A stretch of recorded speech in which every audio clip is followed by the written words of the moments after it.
Chris Buescher sliding through the grass in the infield. Chase Elliott. Good job, pit crew. That is 6 now for Chase Elliott as far as second place finishes. Take a look at the end here and the chaos that ensued. There's a couple of teammates there, AJ and Chris Buescher. Now number 17. What a run, though, again, for the 78 of Martin Truex Jr. Now with the win to start off, just like he started off at Chicagoland in the first round, he has won the first race and will advance into the round of 8. That's a guaranteed position now. Yeah. Now we know that one driver will have a good week of sleep. That's his 6 wins in the Monster Energy Cup Series for Martin Truex Jr. This moment presented by Sunoco, fueling victories all season long. And sometimes it's a little bit sweeter whenever you have to really work extremely hard. Not that they don't, all the races aren't hard, but they have a car so dominant sometimes that they make it look easy. This today was a body of work by everybody involved, especially a great drive by Martin Truex. Martin Truex Jr. A year ago, it was this round that eliminated Martin Truex Jr. Talladega in the second round of the playoffs, but it's not going to happen. Not in 2017, because Martin Truex Jr. just put on another very impressive performance with this win at Charlotte. Marty. Let's come over and chat with Martin Truex Jr. What an incredible performance, and team comes to mind for me. Pit crew, the effort by everybody. Were you honestly thinking at the beginning of this race, because the car was not very good, that you may not have a shot to win it, Martin? Trying to catch my breath. I'm out of it. It was tough out there today. There was a handful, and it was really hot, but yeah, just thanks to my guys, and everybody on this team is amazing. You know, we just never gave up on it. We kept digging, and pit crew was flawless. We got us track position, and we were able to keep it. So just never give up attitude. I'm so proud of those guys. It's an honor to drive for them. Really happy to win here again at Charlotte. Second home. Thank all you guys for coming out. We appreciate it, and hopefully it was a good show. This would mean a little more, Martin, because of the effort that went into it and the total team effort that came out of it. Yeah, just this time of year you want to click on all cylinders, and today we did. We just did everything right. There was no mistakes. So proud of everybody, and hopefully we can continue it. This pit crew gained him 10 spots on pit road. We'll see that guy in victory lane. Martin Truex Jr. win number 6 in 2017. And the hometown fans, by the way, they love it. Absolutely, Marty. And we saw how out of breath the driver of the 78 was. Well, Kyle Busch almost collapsed when he got to that synthetic turf, got out of his car. You could tell that it was a toll on him today. Yeah, Jeff and I have been there. These wreck cars, you talk about the crush panels going out, the heat goes up inside the car, the carbon monoxide. It's just a horrible feeling, and you can see the medical crew there with Kyle. Sometimes you feel like you can't breathe. Just a terrible situation to be in. You have to admire this man for staying in there, gutting out, doing what he had to do, but you could see the exhaustion there. Coach Joe Gibbs there's checking on him. He had alerted them that they needed to be ready at the end of this race.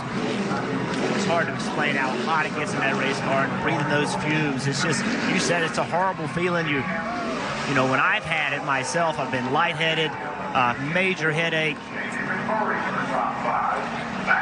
And again, the safety crew is there and attending to him. Martin Truex Jr. celebrated at the start-finish line. Now he's headed to victory lane once again at Charlotte.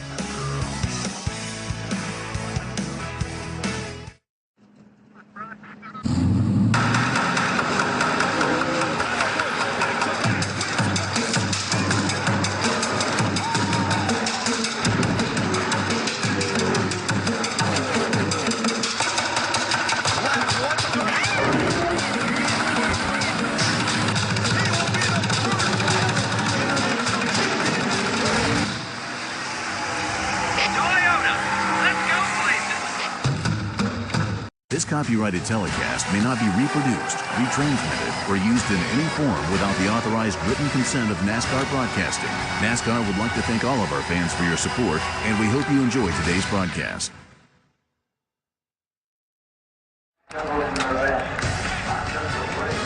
A grueling day for all the drivers. And Martin Truex Jr. even out of breath as he was celebrating and talking with Marty Snyder at the start-finish line.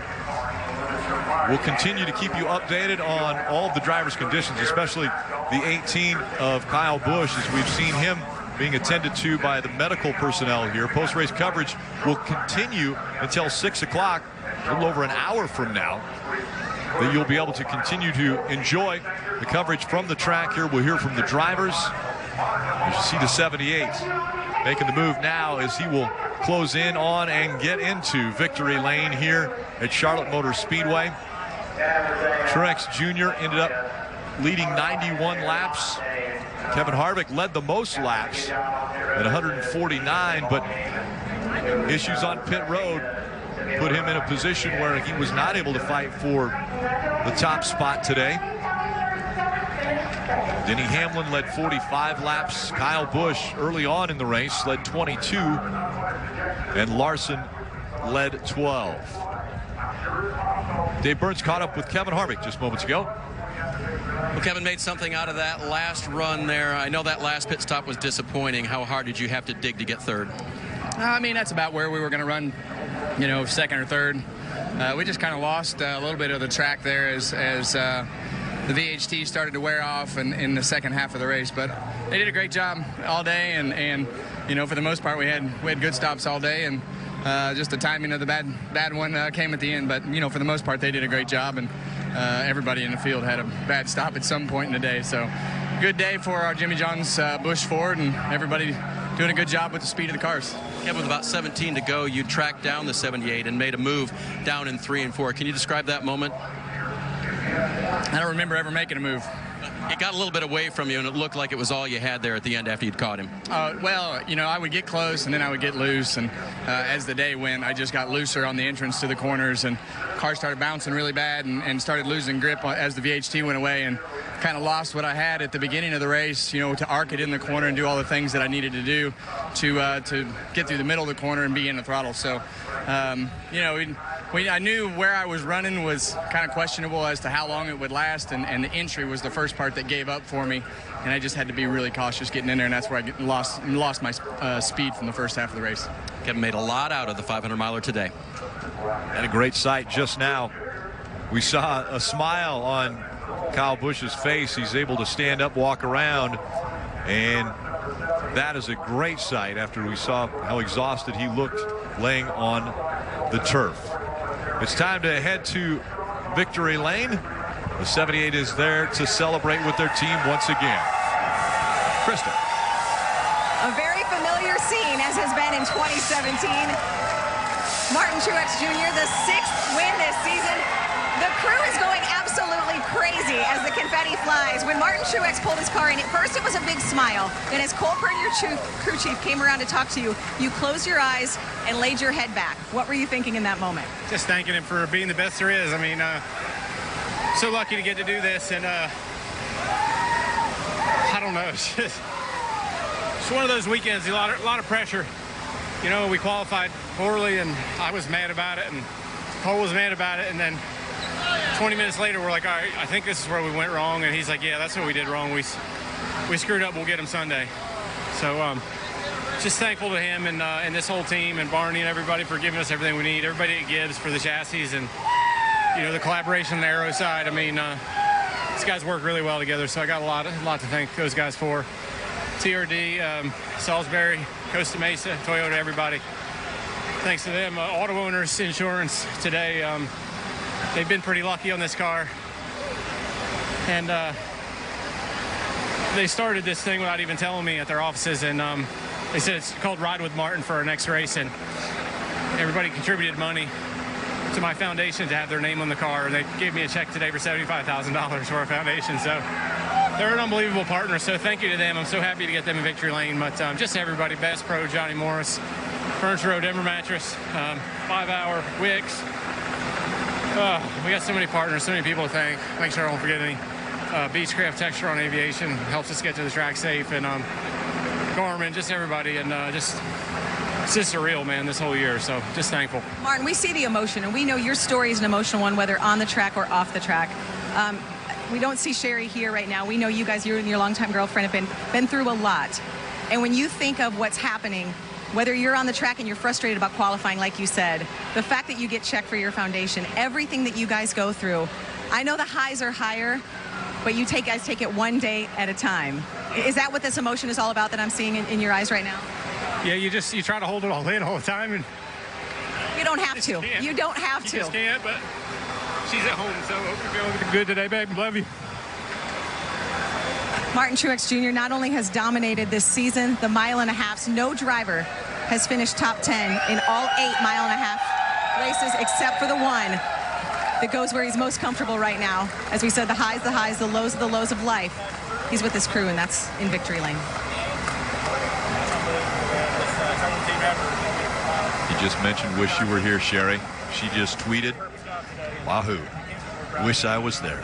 So happy for MT and this team. Puts it into perspective. Talked about this being a surreal season for him. Martin Truex Jr. wins for the 6th time. Solidifies a spot in the round of 8. And one step closer to that championship that he's fighting for. Let's go to Kelly. So Kyle Larson comes away with a 10th place finish. I know it's got to be a frustrating end, but how nerve-wracking was that overtime finish knowing you had the damage there? The damage, I guess, maybe a little nervous, but Daniel got a good restart behind me and got to my outside and was on my door pretty hard. I got loose and lost a bunch of ground, so felt like I had a car to win, and I made a mistake on pit road early, and we rebounded from that, and then we had a costly mistake there late and somewhat rebounded, but then those last 2 restarts didn't go my way. Yeah, what will you take away from this? Because when you got by the 78, you were able to hold him off, so there's that positive. I'm sure the frustration sets in that you couldn't come away with the win. Yeah, I feel like we've been better than the 78 the last 2 weeks. Last week was probably the first week in a long time he hasn't been the most dominant car, and then he definitely wasn't dominant today. I felt like the 4, the 18, and high were better than he was. Their team just executed really good. And just to show what a team sport this is, we saw your crew get you the lead at one point, and then unfortunately the next one, they kind of let it slip away. Is this something that you need to address with them at all or help pick them back up? No, they'll be fine. You know, they've been one of the best pit crews all year, and like I said, you know, I made a mistake on pit road early, and then it is what it is. You know, we were able to fight hard all day long, which was good. Obviously, and Kurt Busch here apologizing to Kyle. Because you're racing and just let him go. And I was going to try to settle in behind you as soon as my car took a spot, just like Dover. I saw him here. I know he was racing. Yeah. I knew it too. I was like, man, these Fords always get loot. Sorry. I'm glad you got 10th.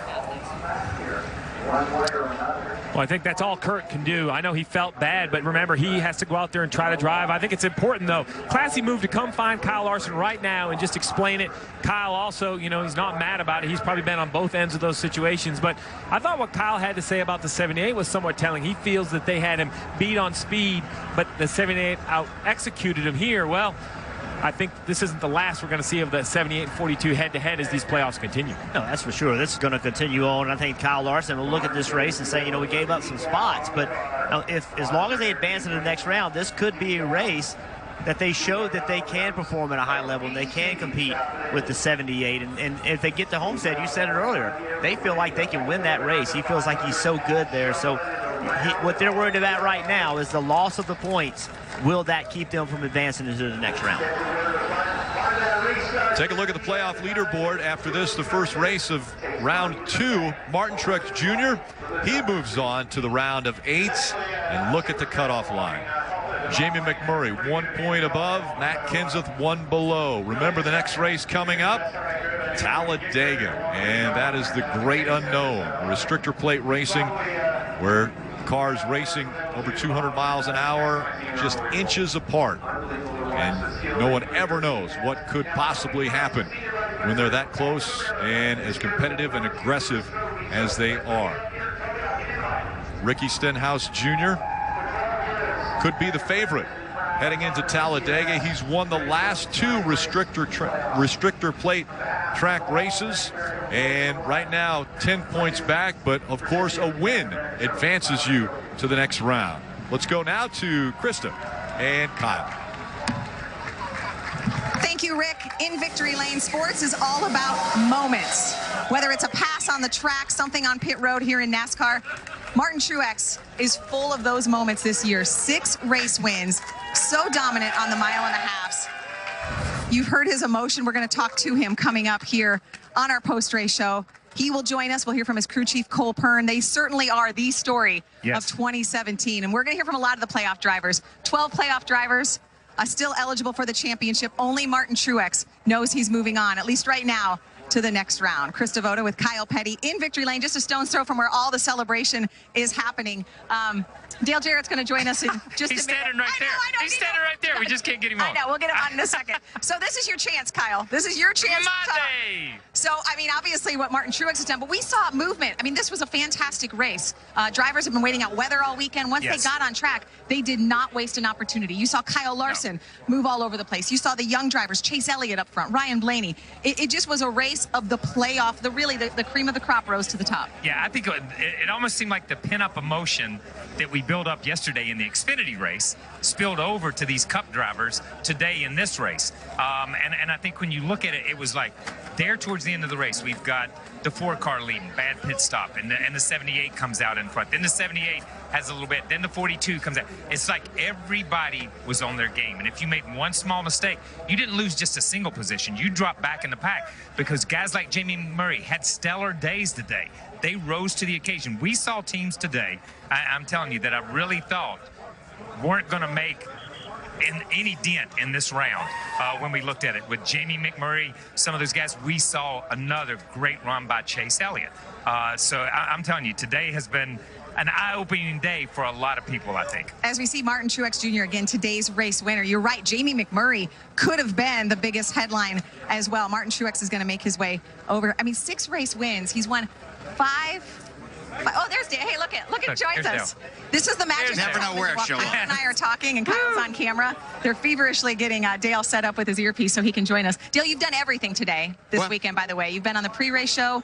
You were the honorary pace car driver, honoring your championship owner, Robert Yates, and then you went up and called the race. Since Saturday morning, Dale has been on 48 hours. Okay? 48 hours live on TV. My man here has done a telethon. So I feel like I want to let you catch your breath, but you're just coming from the broadcast booth and probably have a lot to say about what we saw on track. That's just amazing to watch that and watch it all unfold. I mean, the 2 days of everything that's going on, but this run, I think this is, again, just shows us what a championship caliber team and driver this really is. You know, they did not have the best car by any stretch at the beginning of this race, but to make those adjustments, Martin to search around and find the groove that he wanted to run on the racetrack, and then to hold off all of the challengers that thought that they may be able to keep up with him. But this looks like their year. You know, can they put it all together? They do the right things and at the right time, and it's a full team effort.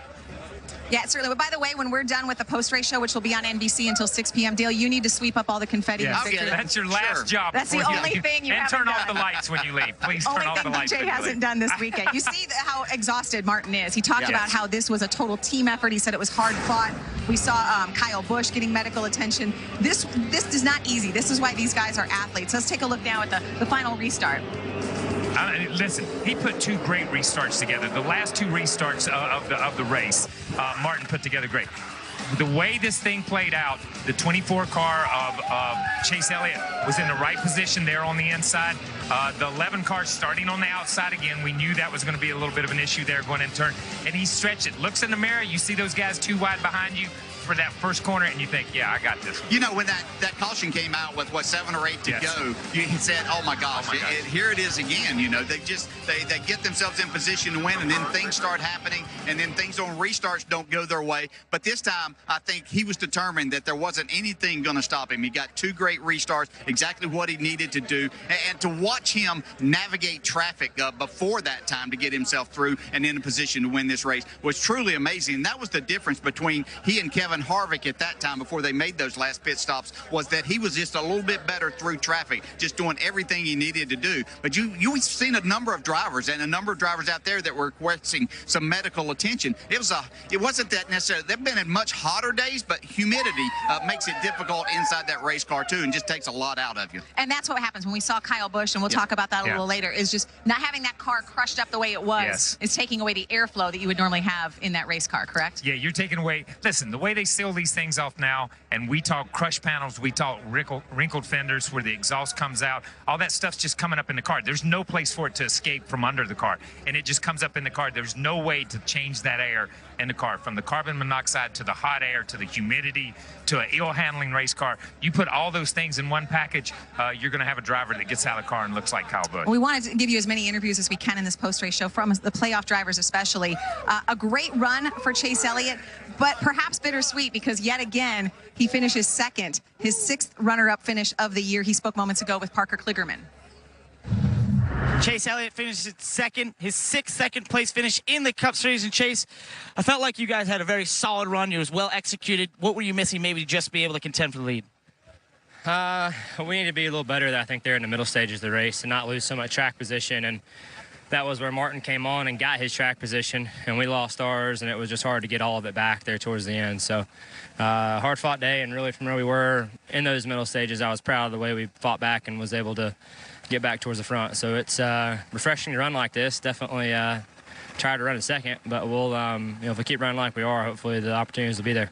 Very hot and grueling day, so you're pouring water on yourself. A lot of drivers doing the same. Just talk about the conditions inside the cars throughout this day. Hey, I don't know why it was so hot. I didn't feel that bad, but that was one of the tougher races of the year. I felt like here we are in October. So I appreciate our Synergy One group, and Hendrick horsepower today was awesome, and we're working hard. Our pit stops are great again, and just trying to find the next little bit. You came into this race 4 points out of making the next round of the playoffs, but now you exit here 16 points to good going to Talladega. Does it give you extra confidence? You feel better going to Talladega with that 16-point cushion? Well, you need all you can get, so we just got to run like we're running today, and if we keep doing that, it'll figure itself out, and that's all you can ask for. So we're gonna fight and go grab as much as we can and see what it's got to offer. You confident going to the Super Speedway? I am. I enjoy going to Talladega. I tried to create lift last time, so I'd like to keep all 4 on the ground and try to just keep it rolling there at the end, and we'll put up a good fight. You're gonna put up a good fight in this 24 car for Chase Elliott. Yeah, Chase Elliott, just 21 years old, certainly in the mix for this championship, but still looking for that first win. So here is the playoff leaderboard. Martin Truex, the only driver who knows he basically gets to have sleep for the next week. All these other drivers don't know what their fate holds at Talladega. But we saw, as you see the points, this shifted and fluctuated so much because all of these drivers were running up front. And when Kyle Busch had the issues he had, he had, what do we say, Kyle, 41 points of insurance coming in. That's now down to 12. Yeah, and look, that just, once again, we talked about it in pre-race, how important stage points are. We saw Jamie McMurray jump in there in that first stage and get those 7 or 8 points for finishing third. And there he is, just one to the good. But I want to go back to Chase Elliott and say this. First interview that I've heard him say, we basically did everything we could do. We just needed a little bit more speed. That's confidence. His confidence is building. The other thing, Chase Elliott has had, what, 6 second-place finishes, did they say, this year? No, his career. I was talking his career. Okay, his career. 3 of them have come in playoff races. Yeah. Let's go back. 3 of them have come in playoff races. Meaning? We go Chicago, we go Dover last week, and we go here. These guys are peaking at the right time. I don't care if he doesn't have a W in his column. When you run second 3 times at this level in the playoffs, you're going to bust through and get that win. Yeah, just outstanding performance up and down. Their pit crew does a good job. He talked about the engines. They've got the horsepower that they need. It's just a little bit that you'd like. And so you keep gaining a little bit here and there. And by the end of the year, you find yourself battling for a championship. But they did an outstanding job. And talking about Kyle Busch, that how much that changed everything. You can lose 8, 10, 12 spots on the last lap at Talladega. So, that's what has made this so difficult for him. Yeah, he still got Kansas where he runs extremely strong the last few years, so a lot can happen, but so many things mixed up there. But I'm very, very impressed. We talked about it in the pre-race show with Chase Elliott and how would he rebound. And this is how you rebound. Yeah, it's not a win, but it was an outstanding run. Absolutely. And yeah, the fact that Kyle Busch, by the way, his team able to get that car fixed and get back on the track to try to get as many positions as he can was huge too. It's something else we talked about in the pre-race show. Jamie McMurray, you said that was your, did you call him your, that was sleeper. Your sleeper He was pick. the sleeper. Your sleeper pick, and we almost were nearly talking to him. But it's crazy. Jamie finishes third in the first segment and gets those points, and then he struggles. He runs in the top 5. He runs in the top 10. He ends up 5th, and he's only 1 inside. That's what the bonus points mean. That's why they mean so much, because if he hadn't got those 7 in that very first segment, we're looking at Jimmy being 7, or Jamie running 5th today and still being 7 or 8 outside. It is amazing. They had a solid run, a lot better than what they have the first 3 races. These playoffs are just so phenomenal because, yes, it's emotion, it's overcoming adversity on the track, but it's also this math problem that is always going on with these stage points, and that's what has made it different this season. We're going to hear from Jamie McMurray. Again, we're going to give you as many playoff drivers as we can up until 6 o'clock here on NBC, but this guy, it was his day. Martin Truex, his 6th win this season. He will join us here on the post-race show from Charlotte Motor Speedway coming up. Sun beat down. Speedway is basically NASCAR's backyard, yet today it belonged to the team that's from the furthest away, Denver, Colorado's Furniture Row Racing. Martin Truex Jr., the driver. He talked in victory lane. You could see the emotion on his face. His longtime girlfriend has been battling ovarian cancer. Sherry Pollock's not here today, but look at what she posted. She said, "I'm cheering you on from home, babe. Chemo Monday, victory lane Sunday." Talk about putting things in perspective. Sherry, a fixture here at the racetrack. The crew celebrating Martin's 6th win of the season. He knows he's moving on to the next round. And we're going to have Martin over here with us in just a bit, but let's hear from some more playoff drivers. How about some that are on the outside looking in after this race, starting with Matt Kenseth? In the end, it'll be an 11th place finish for Matt Kenseth, but it sounded like just an up and down day where he went from being really good to just having nothing for anyone else. What was it like for you? Yeah, it was really frustrating, really puzzling. We were running third that one run, catching both the leaders at the end of the run. Thought we were pretty close, just wanted a little adjustment. I don't really know what happened, but we took off the next stop and just totally out of control. It was so loose, you just couldn't drive it. And we got a little bit better that last long run. We're going to get back up in the top 10 there somewhere, and then I couldn't restart today either. So it was just a frustrating day all around. How about heading to Talladega now? Does that just add even more pressure and intensity to that race? I don't know. I mean, you do the best you can every week, and you try to stay up front and get as many points as you can get. So, I don't know. We'll just go there and do our best, try to figure out a plan. Hopefully we're fast enough to be in that lead group. You know, the guys that got fast cars there typically can stay out of trouble, and you can go race other people. It's when you're just hanging on and everybody's in a different lane is when you find yourself in trouble. So hopefully our car's fast. And we'll close out this round at Kansas. What has you looking forward to that place? I like Kansas. It's been a good place for us ever since they paved it. So it's, seems like it's one of our better tracks when we have our cars on. Thank you, man. All right, welcome. Ricky Stenhouse fights back to 13th, and I know you got to be kicking yourself a little for a late speeding penalty. Yeah, there was just a lot of things going on there at the end of the race that kind of got in my head. We ended up not being as good as we were in the middle part of the race, those last 2 runs, and was losing track position, and I felt like I had all my lights exactly where they needed to be. So we'll have to go back and look at that. And then I slid a little deep in the pit box. Just a lot of things that happened there. But the restart was pretty spectacular on the, outside there. And 1 and 2 really gained us a lot of spots. I think we, gained 6 or so spots there, which was important. We thought if we could have our Sunny D Ford, 10th to 15th, we would be okay. And that's what we did. I mean, we definitely had more speed at times, which is pretty motivating going to, Talladega and Kansas, because Chicago, we weren't near that good. So happy with the, the gains that our guys at Roush Fenway made. And, hate that couldn't get a Ford in victory lane for Doug and everybody in his family with the passing of Robert Yates this week. So bummer about that, but we'll go to try to do it at Talladega. We talked about not pinning it all on Talladega and having a solid data here. Sounds like, based on what you've said, that's where we are. Yeah, I feel like we had a solid day for sure. Okay, and then Kansas, you said, lines it up to be good at the end of the round, too. Yeah, I mean, definitely I feel better going to Kansas with what we brought here, and I think if we can gain on it a little bit more, we'll be better. All right, good day for the 17. Just moments ago in Victory Lane, you probably heard the commotion. This was the scene as the champagne sprang. I mean, that trophy is soaked, but I don't think they mind, right, Marty? Marty, you with the crew chief? They don't mind, but at Colpern, you need some deodorant perhaps because you don't smell too good, my friend. Hey, aren't you the same guy I was talking to this morning that was all worried about having no race practice? Yeah, I think it showed at the beginning of the race. I mean, we were definitely not where we needed to be. I mean, no race practice, been here since May. It's very difficult to, try and get it right. And then didn't know what the track was going to be like, didn't know what the car was going to be like, but, we dotted our I's, crossed our T's, and then we knew where we were off and how to get it there, and then the pit crew just put us back in the race. I told Martin on start-finish line this was about team. What did this say to you about your race team?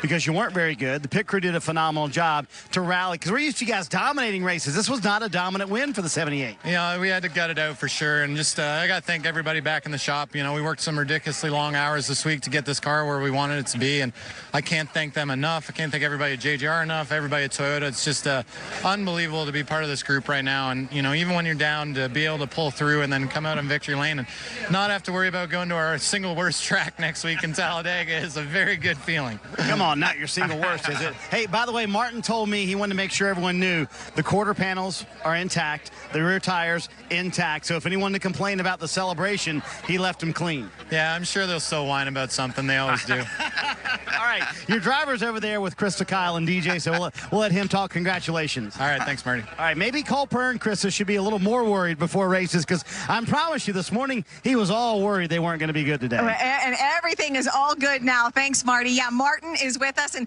when Marty and Cole were talking about that, we can rest now for Talladega. I believe your emotion was like this. Yes. That's the worst place to go when you're. Thanks, pal. Takes care of me everywhere, doesn't it? You doesn't have to go far when you're in victory lane. Yeah, I mean, just to go there with no pressure is unbelievable. I mean, last year just absolutely gutted us. To go there and blow up 20 laps in the race or whatever it was, and take us out of our. Out of a shot for a championship, so just thankful, and as Cole mentioned, just what a team effort. These guys are unbelievable. They make me look unbelievable, and just love driving for them and love racing with them. Yeah, let me say this: we've been to Charlotte a million times. Anybody can come over here and lead every lap. That's not a big deal. Oh, really? Yeah. Let me tell you, the performance today was on that level. Was just as impressive. To start where you started, to methodically make the adjustments and work your way up to be a contender, then to be the leader. That's championship caliber, a championship caliber run and a championship caliber team. Well, I hope so, and I feel like we've been there all year. Nobody's perfect. We've made mistakes along the way, but I think if you look at our season, it's been pretty unbelievable. Just for me to look at all the numbers and see what we've done together, just really in the last 3 years, the constant progression. We just keep getting, it seems like, better and better and better. And when I sometimes think, man, I don't know how we can do any better, we find a way. And it's just a credit to Cole and all these guys and everybody in Denver. All the guys that help us at TRD, the Gibbs chassis shop, just everybody working together to make this happen is unbelievable. I'm so lucky, honestly, to get to drive it. And you guys know what it's like to drive fast race cars, and there's no better feeling in the world. And I've worked a long time and never had that opportunity, and now just to be taken advantage of it feels amazing, and hopefully we can just keep it going. Okay, they're pretty lucky too, I'll say that. They've got an outstanding driver, a great competitor, and one that I see, and I recognize the feeling that you're feeling right now. I know you say you're okay, but sometimes fans don't understand what you go through inside that car. Yeah, today wasn't the hottest temperature-wise, but humidity and how hard you had to work out on the racetrack. I mean, you're spent here. Yeah, I recognize the voice, the carbon monoxide in there, and you can just see it in you. So explain. You really don't feel it until it's time to get out of the car, do you? Yeah, for sure. That my heart was beating so fast I couldn't catch my breath, and it's just crazy. You got all that smoke in there, and you inhale half of that, and it gets in your lungs. So I got about half a Goodyear tire in my lungs right now, so that's not helping. But yeah, it was so humid today, and I don't know if we prepared maybe for a little bit cooler temperatures car-wise, like the insulation and things in the floor. But my feet were cooked. I was just really hot with 100 laps to go. I was like, man, this is rough. But And then the other thing is this track, you know, when the groove's up high like that with the VHT and all that grip up there and you're driving into corners so hard, and this track is so on edge. I can't even explain. It's almost become like a Dover because of the ripples in the track and the washboard feel, and it feels like there's 100 pounds of air in your tires every run after 15 laps. Wow. So you're dancing around, you're bouncing, you're sliding, you're just hanging on half the damn time, and it's not easy for sure. So just glad we could get to the end and we could bring it home. Okay, and you talk about that's the way your car drove, and you were leading the race. Yeah. Now you've got to come up and lap cars in. Your groove appeared to be in the middle of the racetrack. You could go low and make really good time. And when the 4-car of Kevin Harvick came up there and pressed you, you just got in a rhythm and drove away. How difficult was lap traffic today when you caught them? Lap traffic was tough because they were running the same groove that we were trying to run. Everybody was kind of searching for that one spot that had the most grip. And, you know, I could make really good time on the bottom, but as you've seen with Harvick, it was really, really hard on your tires. And I could make it, you know, if I couldn't clear a guy in one corner, I mean, you'd just be dead sideways in the next one trying to do it again down there. So you had to drive it in there, get the guy cleared, and hope you didn't get too sideways to lose your momentum. So luckily we were able to catch them in the right spots. Our car was good on the bottom, but like I said, it was a handful down there loose. Okay, so you'll race the next 2 weeks, but you got 2 weeks off. Yeah, and then, so I'm not even going to let you rest. Let's look ahead. Let's go on past Kansas and think about that next round, the round of 8. I don't think there's any racetrack that really concerns you right now, is there? This team's hitting on everything, and you can feel like you can win anywhere. I feel like we can. I mean, this season's been amazing. I feel like we still got to nail down Martinsville. That's not been one of our best tracks yet. I feel like we've continued to progress there. We've continued to understand the racetrack better. You know how that place is. You can be good as you want on Saturday, and it does not mean anything on Sunday. So we're getting there. We're getting the notebook, building that kind of confidence in ourselves. And, you know, so that one, you know, that's kind of up in the air. And then Phoenix, you just never know. It's a track position race. You know, pit stops are crucial. Cautions the way they fall, pitting at the right time. So there's no guarantees for sure. But, I mean, to go to battle with these guys, you could take us anywhere right now. And I'd be excited to get there and see what we could do. Look, I'm not much of a stat guy, but these guys in my ear. 5 mile-and-a-half wins in a single season ties Carl Edwards' all-time record. Unbelievable. Unbelievable. We've still got a few more mile-and-a-halves to go. I know these bees, they're smelling that champagne. That's why the bee ties Carl Edwards as all-time record, and we've still got mile-and-a-halves to go. How bad are you going to bust that record wide open? I have no idea. It feels good, though, to do that. And, you know, just to have that opportunity. And honestly, I mean, we had opportunities slip away at mile-and-a-halves this year as well. So it's just crazy to think what we've been able to accomplish as a team. And I think I look more at the tracks where in the past maybe we haven't been so good, like Richmond, where we dominated this year and had a shot at winning, and places maybe where we're haven't been our best tracks that we've been able to step up our game. So, yeah, I don't know. I mean, I think we have a shot to win a couple more for sure, and we'll do our best to try to do that. Hey, Martin, this hasn't been an easy process. Yeah, you came in the Xfinity Series and were able to win races, championships, and then move up and be a solid Cup driver. But trying to get to that next level was tough. I mean, the first year you went to this race team was not a lot of fun. But you saw something there, you persevered, and y'all put this together. And now you're the team that everybody wants to be. Yes, it's crazy, and it's really just neat to see hard work pay off. And you know, just what Barney gave us the opportunity and stuck behind us. And that first year, you know, when Sherry was sick and things were going bad, Barney easily could have been just like, yeah, we need to find another driver. This isn't our guy. He's not getting it done. But he didn't. And he said, hey, if you need to, I'll never forget it, the day he called me. He said, if you need to sit out for some races and take care of Sherry, you go ahead and do it. She, of course, wouldn't let me, right? Because she's so strong. But, yeah, I mean, just to feel that sense of team and family, and then be able to go through those hurdles and just turn it around in 2015 when Cole came on, and just everything we've been able to do since. You know, I feel like we've just stuck together as that core group. We found that combination that we could work together. We had confidence in each other, and you know, Cole and Jazzy and Pete and my engineers, those guys, they're game changers, and they just think of such cool stuff, and they're always kind of cutting edge. And then our guys in Denver just work so hard. They had the nose off of this car on Wednesday to just because they felt like they could make it better. So just they pull out all the stops, they put their heart and soul into it, and I'm just unbelievably lucky to be here. You talk about that core group, and you and Sherry are at the center of that core, and there's so much emotion there. We saw, let me tell you something, I went to Victory Lane a lot with other guys, not many times myself, but with my dad and them. When you pulled in here, you would have thought this was the first victory that this team had ever had.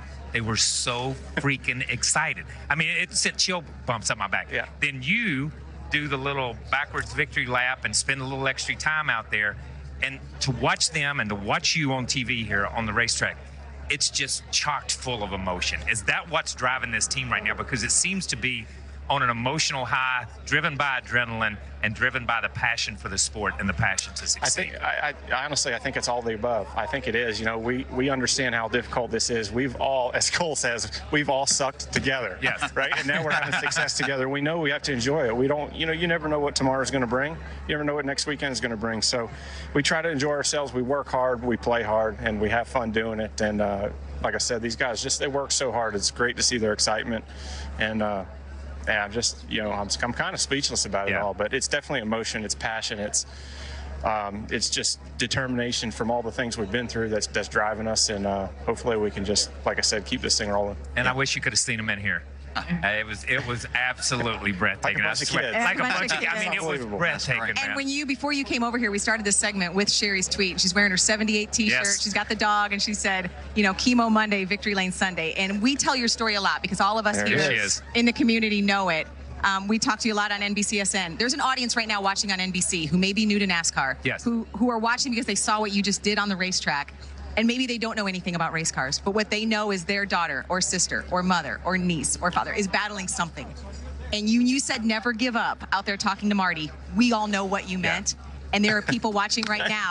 I told you, man, I told you. Who are fans of yours, Martin, because not just what you're doing on the track, but your message that you and Sherry are sending. Well, thank you. She's the leader of that. I'm the follower. So, you know, she inspires me and has for the last couple of years to be a better person. I've learned to kind of take racing and say, yes, this is great. I'm going to work my guts out. I'm not going to be happy if I don't win, but I know next week is still going to come, and we can always get better, and we can always turn it around. Some people in her position aren't so lucky. They don't get time. They don't get next week. They don't get do-overs. So I've learned a lot from her. We've had so much support from so many people, her family, my family, everybody on our team, Barney and Joe, and people supporting our foundation. I mentioned to you about the auto owners thing that they told me.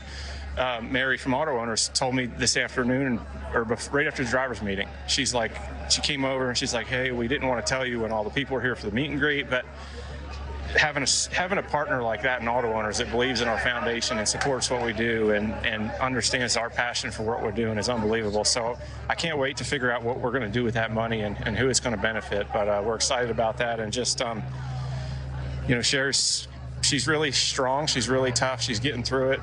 Thursday and Friday she wasn't feeling great, but she was feeling pretty good today, I'm sure. And you know, she's got a few more weeks before she has to do chemo again. So she's really, really strong. It's amazing to see what she goes through and how she deals with it. Well, we're all sending our love out to Sherry. We know she's watching right now. Congratulations, 6 wins. Inspirational, man. Inspirational. Thank you guys very much. Yeah, y'all are a great pair, buddy. Yeah. Thank you. Thank you. Martin Truex wins. And he talked about how you can kind of do anything when you're the race winner. Yes. He talked about how tired he was. We saw Kyle Busch certainly tired. He was attended to by the medical personnel. So let's, do we have an update right now, I believe, on the latest on Kyle? Dave Burns? Yeah, Krista, we are here live outside the Infield Care Center, and Kyle has just emerged. Nice to see you up again, because 45 minutes ago you were checking out the synthetic turf. How are you? I'm all right. I'm better now. I got heat soaked and felt like I had heat stroke, you know, just from being inside the race car for 200 laps with the crush panels knocked out of it. So obviously it was my bad, just trying to get a little too much too early in the race, and got out too high in the groove, out of the groove, and got myself in the fence and just tore the right side off of it. So my guys did a good job trying to rebound and get it back together as much as we could throughout the day, and Man, it was just evil out there for the rest of the day, just trying to make laps and just trying to stay with a relative pace to the rest of the field. But, you know, we were just kind of hanging on with our interstate batteries, Camrys. So after I first tore it up, it was just a handful from there on out. And running, I mean, literally as soon as I did it, just coasting around under caution, you could feel it being about 50 degrees hotter inside the car. So it just got so hot that literally felt like you were going to puke, and just trying to make it to the end of the race. And luckily we did. And from there, just trying to get cooled back down, get body temperature back to normal. And you weren't the only one suffering from the heat today. There were other drivers in there getting fluids, but the fumes as well, right? Those crush panels, when they're knocked out, the exhaust just kind of comes back into the car? Yeah, of course. You know, they said my CO was in the double digits, you know, so obviously fighting some of that as well, too. But overall, you know, that was just the hottest I've been in the car. I didn't feel sick from the CO or anything like that, but I just felt heat stroke, you know, and I've had that before. Living out in Vegas, you have that a few times when you're playing outside in the summer as a kid. So I knew what it was. I knew what it felt like, but, you know, the only way to do it is just get out and get cooled down. Kyle, you've had a chance to look over at the scoreboard. You're 12 points above the cut line now heading to Talladega, but you ran well there in May, and Kansas isn't a bad track either. How are you feeling about that? I mean, it's stinks to give up points. You know, we come in here, thought that we had a good shot to run in the top 10, and we did, and we just I threw it away, you know. So, you know, we're still above the cut line, but, you know, we don't have that cushion that we'd like to have. You can go into Talladega and crash out early and be back in the pack and not finish well and be coming from behind in Kansas, you know. So that's what you just try to not have happen, but anything can happen in racing. So we just got to go out there and race hard and do a good job at Talladega to get through there with still a little bit of a cushion, and then we can go race them and be fine, hopefully through Kansas. All right, a couple last things. We want to thank you for being with us all day, from Countdown, joining us on the set and previewing the day. And then tomorrow you've got a big day heading home. I do. Are you going back to Vegas, and or at least the release of the shirts and that kind of thing? Yeah, the driversforvegas.com, the website is supposed to be up on Monday. I think they already got it up. So the guys behind the scenes have done a good job getting it up and early. So you know, the people can help donate and be a part of what we're trying to do with helping Las Vegas. And driversforvegas.com is the website again for for everybody to go buy some merchandise, buy some shirts, help donate, whatever it might be. And then of course too, we've got Zappos.com, who's going to match every donation that we get, so you're doubling your money right out of the gate. So it's pretty cool. Krista, we can tell he's okay because he's messing with us. Everybody messes with you, Dave. Yes. No, we're glad Kyle is okay. Yes. Yeah. It's kind of Good been to a see. common theme. All of these drivers talking about how tired. You talked about his CO levels being double digits. I mean, you guys are used to it, and you talked to Martin about it, how hot and it can get and feel in the race car. Yeah, it's a terrible feeling, but the thing that strikes me is just knowing the competitors that they don't get out. You know, we see people in other sports, when they get tired, when they get hot and overcome by heat, you know, they can take a play or two off, or maybe even a quarter in a basketball game, take that time off. These guys don't have an option. They have to stay in there in that heat the entire time. And so that's what they do. That's the competitor, the battle that they put up. And, you know, days that sometimes you think that the heat is not going to be too bad. That's when it surprised you. The other thing Martin pointed out was how fast they were going through the center of the corner with that the sticky stuff on the racetrack, so it made it even harder for these drivers, and they worked extremely hard with not a lot of caution time to kind of relax. And you can see right here, everything it took. Kyle's talking about. Yeah. You just have to get your body cooled back down. Yeah. We've both been there, KP. Yeah, you have to get that core temperature. You see it on his heart. You see it on the back of his neck. He was taking his shoes off to put it at his ankles where the blood flow is the highest, so you can cool down that blood, which cools your core. I stayed at a Holiday Inn Express last night, and that's why I'm telling you this, because I have a medical degree. But we've been through it so many times. Dale and I have been through it. You can walk a guy through it. That's how simple it is. I want to say this, okay? You can say what you want to about Kyle Busch.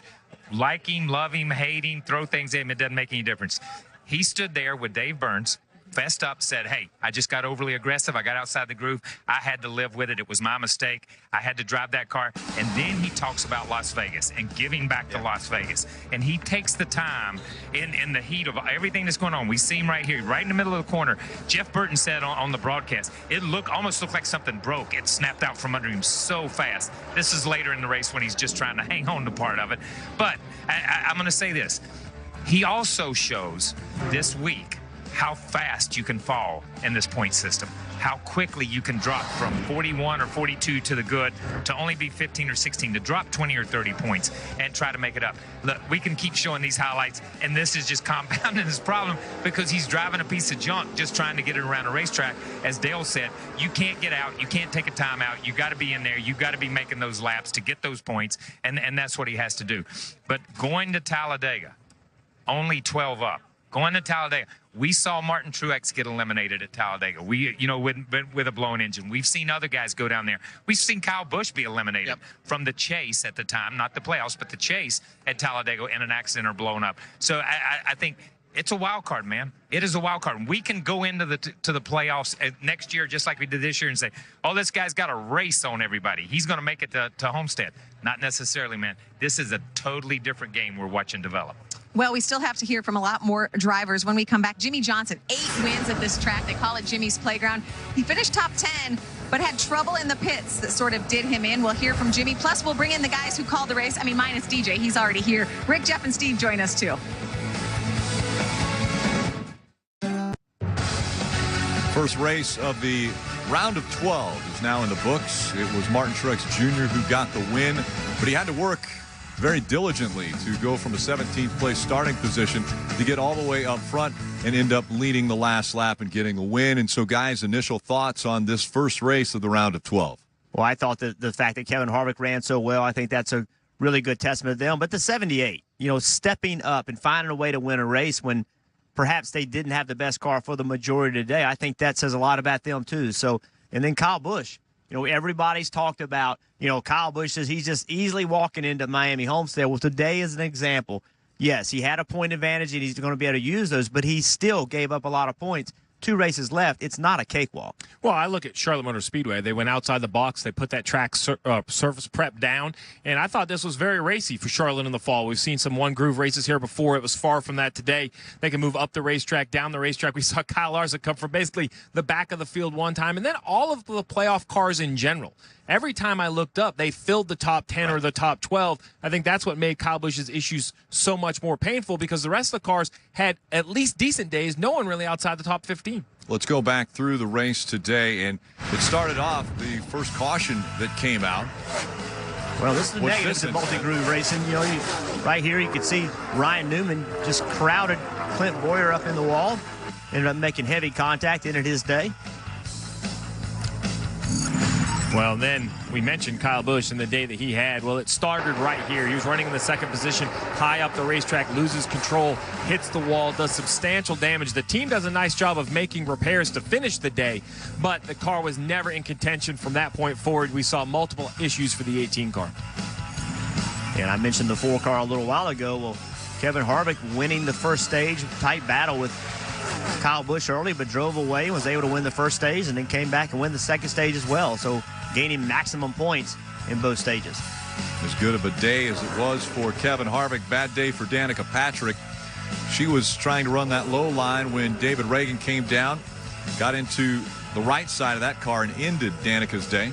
Yeah, and then we mentioned the execution issues that some of these teams had. Well, how about Kyle Larson? The rear tire carrier falls down.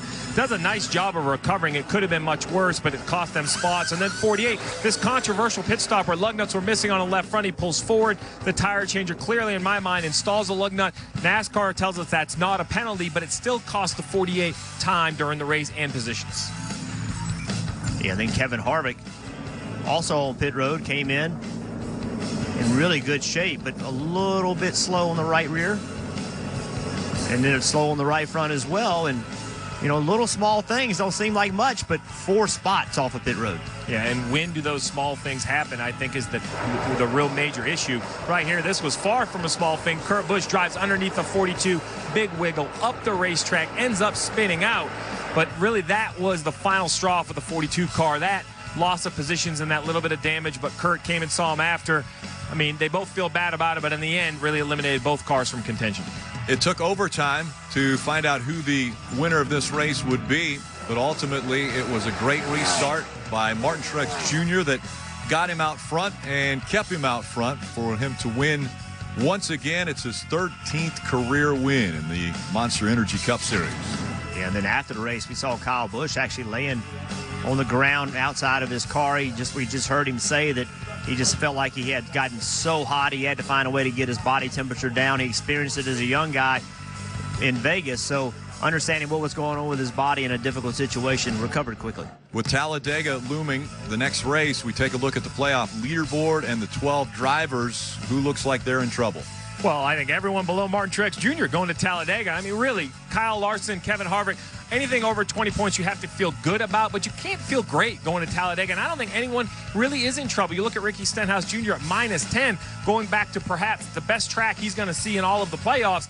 I don't think anyone up there feels good about their position other than Martin Truex Jr. Yeah, and I don't think there's very few that can go to Talladega thinking, you know what, we just need to finish. I think that's a major issue, too. You look at Chase Elliott on down, he's only 16 points to the good. He can't not go to Talladega and just say, you know what, I'm going to ride around in the back. You've got to go earn points. So all of these guys are going to have to race. And we are looking forward to Talladega, Krista. Absolutely, yeah. Overtime finish today, 5 hours delayed yesterday. Great job to Rick, Jeff, Steve, our entire crew on a really long weekend. They talked about the problems in the pits for Jimmy Johnson. Let's hear from the driver now. He spoke with Marty. Well, it winds up being a 7th place for Jimmy Johnson, but I got to start with what happened on pit road. So what did happen there, Jimmy? Jack dropped, and I went, and it didn't look like they were done. So I had to stop and back up and just went off Chad's cues and where and what to do. A couple weeks ago, we had something happen like that in New Hampshire, and NASCAR's informed us that we just got to get that lug nut on, and it wasn't important for us to get back in the pit box. So Chad made that call. I wasn't even aware. I kind of felt like we needed to be in the pit box, but Chad had the conversation with NASCAR and was instructing me on what to do, and we got the lug nut on and off we went, and restarted 17th, and my car was not happy, not fun to drive, but it was a lot better than others, and I was able to get up to 7th with the low Chevy. I know it wasn't happy, wasn't fun to drive, but still a good finish for this race team. What does that say to you about where the 48 is right now? It's good. I mean, we're definitely going in the right direction. I want to be great. I'm tired of being good. It's time to go win some races, get those Chevy in victory lane. Thankful to have O.A. Smith on the car this weekend, Shark Bite, and just want to get back to victory lane bad. I know you're frustrated a little bit, but Talladega and Kansas coming up. How do you feel like those lay out for the 48? We all know Talladega, and then after that we can see where we stand. But just finishing Talladega will be our priority. There you go. If they can do that, they might be in good shape. But right now, +8 above the cut line for Jimmy Johnson. Crazy to hear a 7-time champion say, I want to be great. I'm tired of being good. Yeah. That's just this year. Yeah, I know. And just lately, they're really in this stretch where, now again, this is another top 10, so they think they've been top 10 for the last 5 races, so they're starting to come back up, but it's not that level of success that we're used to with that race team. No, it's not. But Jimmy speaks to that. I mean, he said it right there. I'm tired. I want to be great. I don't want to be good. They are good. They're good right now. They're solid. They've leveled off at a place, and they've come to a place where at least we're talking about them. We're not talking about them because they're running 15th and 16th and 17th like they were back midsummer. So you've got to give a nod to them. And again, to the Hendrick organization, because while he's running 7th and 8th, the other car, the 24 car with Chase Elliott, is running what I consider great for what that team is doing right now. So they do need to pick it up a little bit. There's mistakes out there. We saw it with the pit stop.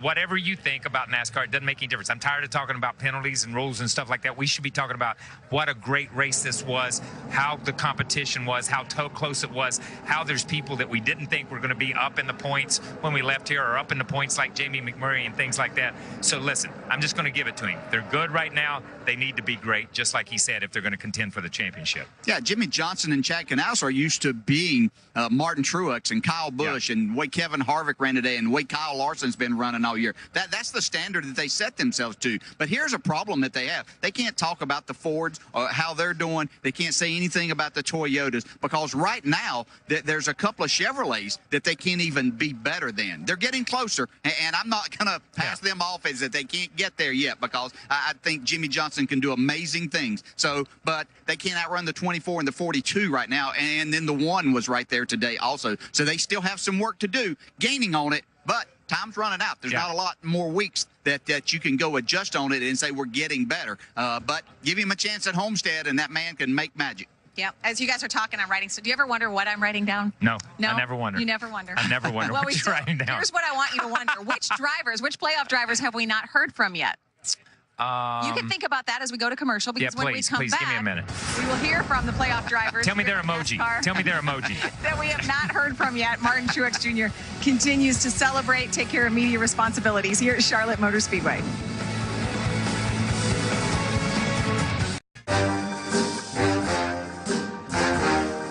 It's a new dawn, it's a new day, it's a new life, and I'm feeling good. Good Morning Football, weekdays at 7, only on NFL Network. Kansas City's the only undefeated team left, and they've already run through the champs. But on Sunday night, they have to run into him. I'm coming back. Sunday night, Houston looks to rattle the veteran, while the rookie looks to steal the show. This kid is sick. Wow. Sunday night is football night, only on NBC. Getting ready for 500 miles in the Bank of America 500. 12 drivers still with a chance at the championship. Those 12 drivers will be fighting on a very tough racetrack. Drivers, start your engines. The first race of the round of 12. Green flags in the air. The high groove is going to be tested early. Ryan Newman spins in the 31. And you see the flames already rolling out of the right side. We're done. Kevin Harvick, stage 1 winner. Caution on the racetrack. And you see a lot of smoke and a lot of damage to the right side of that 18. Kevin Harvick, he will sweep the stages at Charlotte. And the 18 once again got into the wall in turn 4. This is the last thing Martin Truex Jr. wanted to see. Around goes Kurt Busch. Busch comes back up the racetrack. The caution comes out. Coming at it, turn 4. Martin Truex Jr. will win the Bank of America 500. Those were the highlights from your race today here at Charlotte Motor Speedway. Taking a look at the leaderboard. A good day for Kevin Harvick with his third place finish. It's a Bloomin' Monday, a free Bloomin' Onion with the purchase of any entree. And there are, Kyle, because I quizzed you before the break, there are 4 playoff drivers that we have not heard from. I'm not going to tell you who they are because we're going to hear from them now. Good. Starting with Jamie McMurray. Jamie McMurray gets a 5th place finish, and Jamie, that was a very up and down day for you guys. You were up at the front, you had some issues on the restarts, came back, and then fought all the way back. Just talk us through that day. Yeah, our Sherwin-Williams Chevy was awesome at the start of the race, starting as far back as we did. I thought we would struggle to get stage points there in the first stage, but our car was so good in the sticky substance at the beginning that we were able to make some moves. And then, I didn't really get high on the restart. I wanted to be there, but that substance has a lot of grip, and then it just has none. And the car got out from underneath me, and I was lucky to save it, not kill the right side any worse than I did. I think the big story for us today were the stage points, and then our pit crew was pretty unbelievable today. We struggled with that right before the playoffs started, and it's the exact same group of guys. They just have got together, and they were pretty awesome today. So I'm so proud of all those guys. And talk about just how grueling a race it was. You and I were just talking how hot it was in there, the conditions inside the car. Yeah, I talked to Kenseth before the race, and we were talking about how humid it is. It really isn't. It's only 80 degrees out. It's not hot, but it's just so sticky. And I was trying to get enough fluids in, but part of the problem I had today is I just didn't drink enough prior to the race because it wasn't going to be a hot weekend. But I knew with about 100 miles to go that I was already dehydrated. So I'm glad that's over. I didn't want to see those last couple of cautions. I was ready to be over with. But, man, awesome day for our car. All right, and your first time in the round of 12, you are going to Talladega, a place you've been successful at. You do like super speedway racing. Does a solid, well-executed run like this really give you the confidence to propel you guys to think maybe you could get to the round of 8? Well, I would not say that I like super speedway racing. I would say that I've been fortunate at it, and we have really fast cars at those type tracks. Cars are awesome. We ran well there in the first race. We ran second, and we've been pretty successful. You just got to hope you can survive. But our goal will be to go there and get as many stage points as we can like we did today and try to win the race. And as you look ahead past the one at the ending race of the round of 12 would be Kansas, another mile and a half. Do you feel like there's things you take from this weekend that you apply there? Yeah, when I look at Kansas, I felt like we had one of the best cars there in the spring, and the race didn't play out the way we needed it to. But mile and a half's been awesome. We've been good at every mile and a half this year. And that track, I think if you look historically, I haven't had good finishes there, but I've actually run really well until like 5 laps to go or something. I had a tire blow or we had a parts failure there a couple years ago. It's been a really good track, so yeah, I look forward to it. This round of 12 is coming Jamie McMurray's as one team's way. Well, it winds up being a 15th for Brad Keselowski. I know that was not an easy day for you. How much of a handful was that race car, Brad? Yeah, it wasn't a day we wanted for the Team Penske Alliance Truck Parts Ford. So got 2 races and left to go, and just need to have 2 strong races. How tough was it out there, Brad? Just the humidity. It seems like a lot of drivers are pretty tired. Yeah, it was hot, but I don't know. I was probably more frustrated with not being as fast as we wanted to be. That makes the day a lot longer, but a little bit of heat, that's what the sport's about. You do have Talladega coming up, and you told me one of our best racetracks right now. How much of a crutch can that be for you guys? Yeah, you know, it seems like Charlotte and Kansas, we just have not been able to connect what we're looking for here the last few fall races, and so hopefully we can go to Talladega and connect what we're looking for. There you go. He has 4 wins at Talladega. Brad Keselowski hoping they can score another one next Sunday, because right now he's below the cut line by 2. An 8th place finish today for Ryan Blaney. And Ryan, it seemed like you had basically a different race car by the end of this thing from the beginning. How much work went into getting the handling right? Yeah, it was a lot of work. I'm tired. We started off really bad, really loose. Thought it was going to be a really long day for us, and they did a good job of getting us a little bit better throughout the race periodically. And I thought by the end of stage 2 we were decent. Then we kind of lost it a little bit towards the 3-quarter mark of the race and got it back at the end. So last couple restarts didn't go our way, but proud of everybody at the Wood Brothers team to get us better throughout the day. That's what we need to do. So need to go have a couple more solid runs, and hopefully we can get in to the next round. Yeah, you knew you wanted to pick up your performance here in round 2. You get your first top 10 at Charlotte. Do you feel like that was enough? Is this what you need to kick off the round of 12? I think so. I think a big thing we can take away is how much better we got our car throughout the run or throughout the race, and that's something to really take away. So that's what we need to do, start off good, and hopefully we can keep building on it. Denny Hamlin finishes 4th after starting on the pole and leading 45 laps. It seemed like as the middle part of the race came about, you just lost the handle a little bit. What really stopped you from maybe going up there and leading more laps? You know, restarts. We just weren't very good on restarts. You know, we lost that one lead on the restart. We went back to 3rd, and then we had, you know, we were working on the car. We were changing a lot of spring rubbers and stuff, so that moved us back in the pack, and really just couldn't overcome the track position. But I really didn't think we had much of a faster car than where we finished anyway, so we'll keep working on our FX Camry through next week and see where we end up. As we came down that final restart, you asked the 78 car if you would be able to take the bottom and let him through. What were you trying to make happen there? You really think he was going to give it to you? No, but it didn't hurt to ask. No, I was trying to be on the bottom. I was so bad on restarts that I want to be on the bottom. But actually, I had a pretty good restart that one, and you know, and got a good push from the 42 on the outside. But just struggled to get through turns 1 and 2 on restarts, 3 and 4 until the pressure's built up. So, you know, all in all, decent day. Wish we would run better. You know, like I always say, I'd rather run better and finish worse than the opposite. And your pit crew, I believe, got you 16 spots on pit road. Just talk about the performance they had there and what that meant for your day. It's kind of status quo with those guys. I mean, they do such a great job, and we expect so much from them. But, you know, compounding, you know, good stops with the #1 pit stall, you're going to see results like that. I think that's the same pit stall that we gained 6 spots in the All-Star race 2 years ago and won.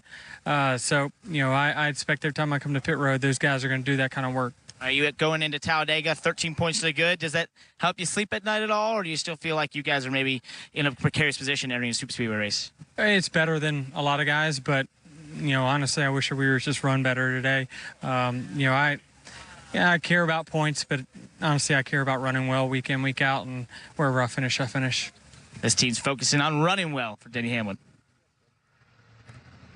So a 4th place finish today. There you see for the number 11. Now Talladega, and nobody wants to bank on those high banks to make it to the next round.